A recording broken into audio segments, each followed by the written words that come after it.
Welcome to Daily. I am your host. This one was not quite what I wanted to do, but I feel like it needs to be done. Now, this is also not the type of podcast that you listen to and everything like that, like all the way through. It's be a really weird podcast to binge. However, some of the ones that I'm going to be doing next, as you are aware, I have been reading from the Devil's Dictionary, which was like 1917 maybe. I've got another book, which I believe was published in 1949, The Delight and Power of Speech.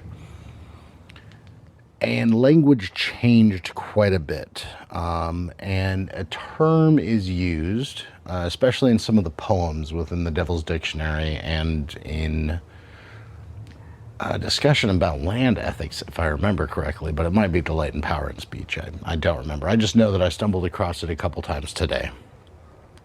And I wanted to, get ahead of it. I wanted to explain. The word is niggardly, Niggardly.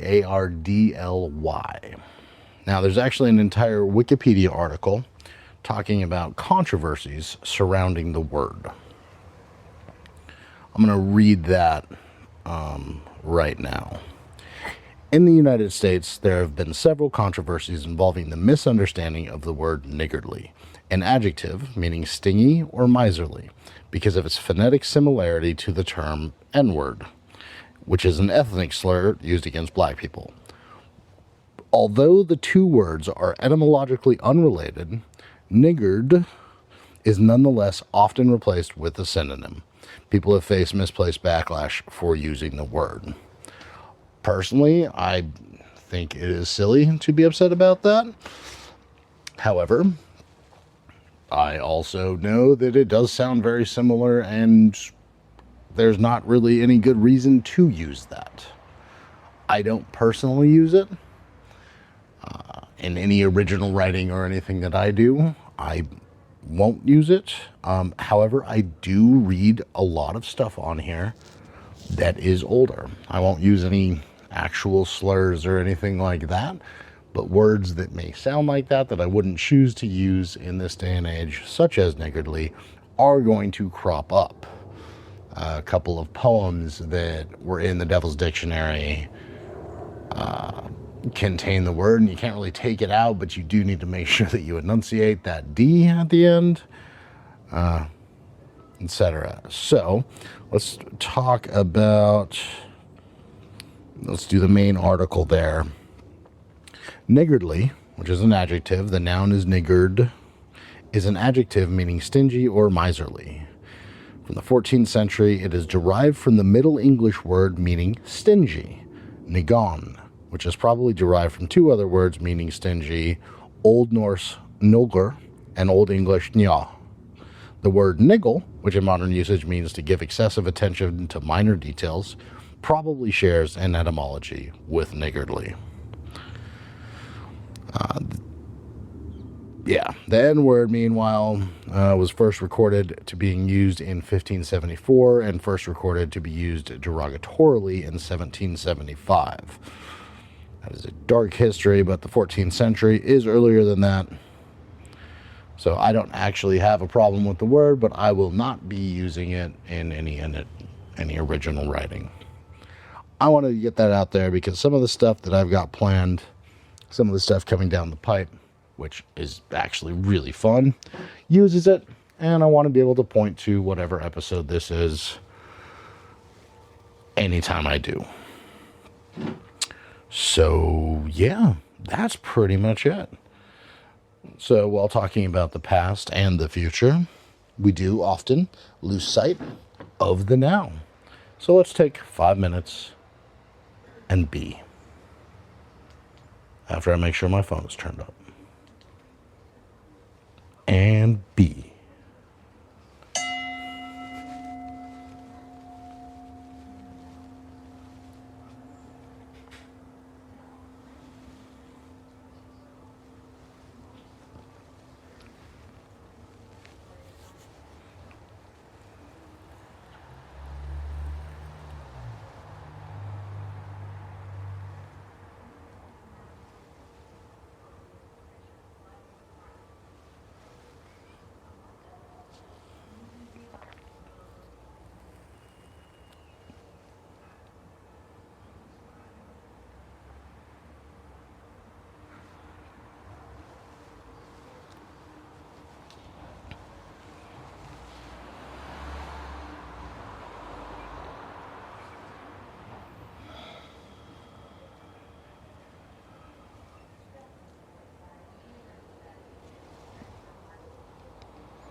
Just so you know, that was me moving a plastic lawn chair or outside chair on a concrete thing, not a fart. That is not to say that if you've listened to all these, there has not been a fart on it before. That just happens. My biggest thing is trying not to laugh, because I'm a 12-year-old boy at heart. Anyway, find your gratitude, put it into words, spread those words.